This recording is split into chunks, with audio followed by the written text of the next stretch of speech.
Year 3, English Lesson 17, Ottoline and the Yellow Cat.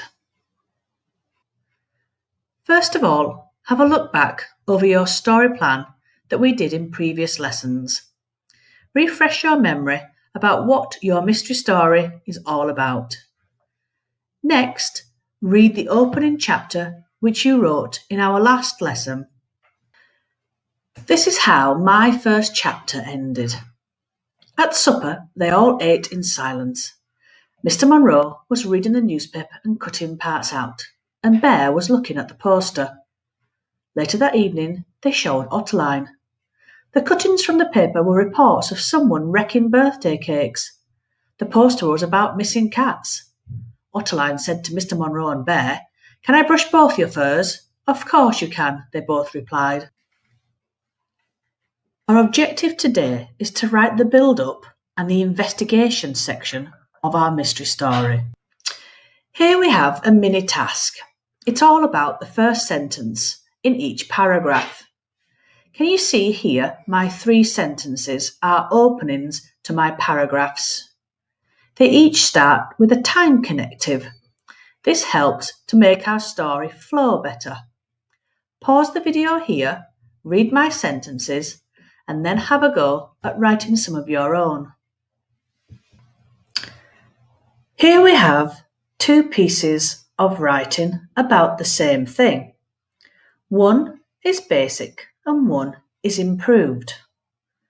Pause the video here while you read through both of the pieces. Can you identify whether writing has been improved?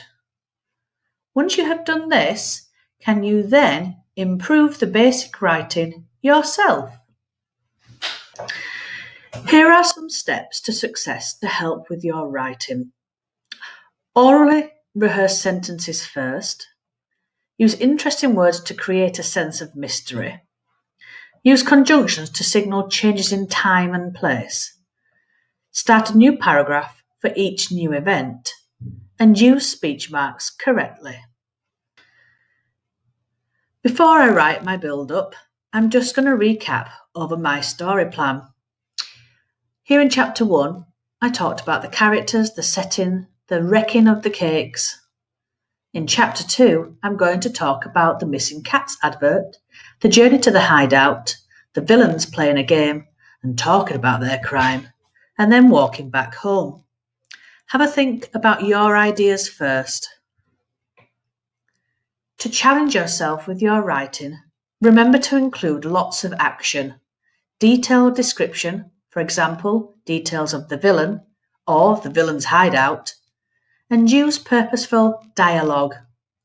Reveal what the villains are doing. And so now it's task time. Remember, you're writing the next part of your mystery story. This is just the build-up and the investigation. It's not the conclusion or the ending to your mystery story. Before you start to write, just remember all the things that you need to include, and perhaps just read over your first paragraph or chapter again. Good luck! Well done for today.